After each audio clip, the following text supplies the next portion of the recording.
Okay, so this is a series of lectures about experimental design. The reading is chapter 8 of Cosby and Bates, although I think this is much beyond the text, although it does follow that structure. So the first thing is to consider the logic of inference. What are we trying to do here? And so to understand all of this comes back to random assignment. So if you recall, when we're talking about how we get subjects, we have all sorts of different ways of doing selection. And we talked about stratified random sampling and clustered randomized sample or simple random sample. The problem is that all of those are either expensive or in the case of simple random sampling, almost impossible. And most often we end up using convenience sampling.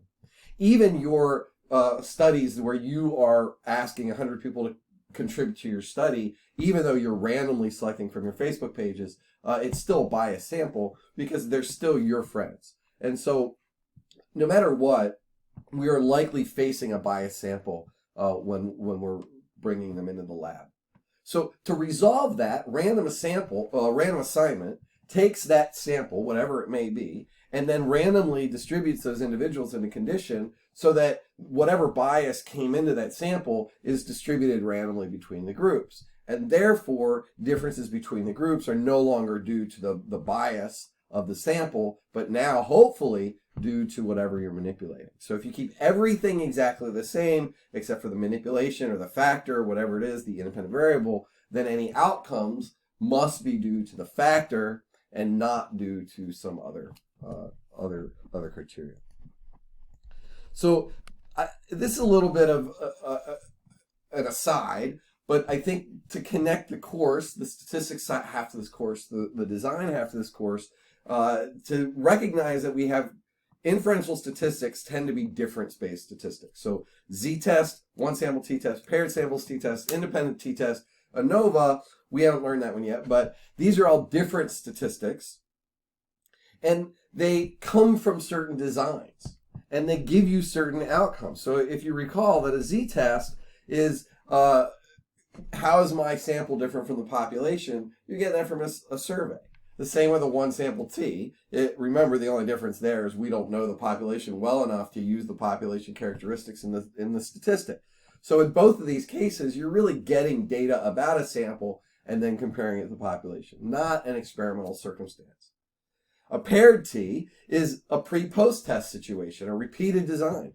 You have somebody, you measure them before and after, and now you've got a paired t or a repeated t or within t. Independent t, you've got two different people, the between subjects design. They're not the same.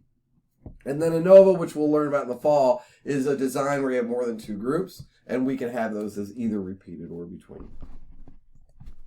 Now, in contrast to this collection of difference-based statistics, there are inference or relationship-based statistics that are not for inference. So correlation measures in a descriptive way the relationship between x and y. Simple regression takes that correlation, the relationship between x and y, and plots it in a line so you can estimate y if you know somebody's x score, given that there's a priorly established correlation. And then finally, if you have a whole bunch of predictors, then multiple regression, you're predicting y of all of the relationships combined. And don't worry, they come in the future.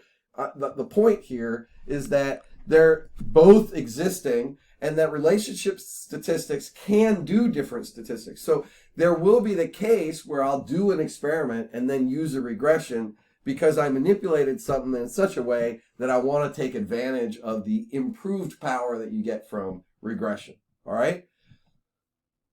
Different statistics are used to determine if something is statistically significant. So if I'm describing a correlation, if I want to know if that correlation is statistically significant, I use a different statistic, in this case a one sample t, to determine if the R is different than 0.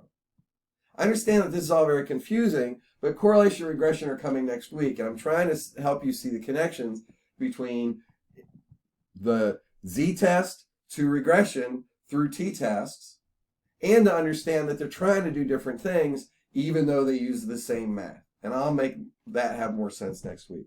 just ponder on those issues.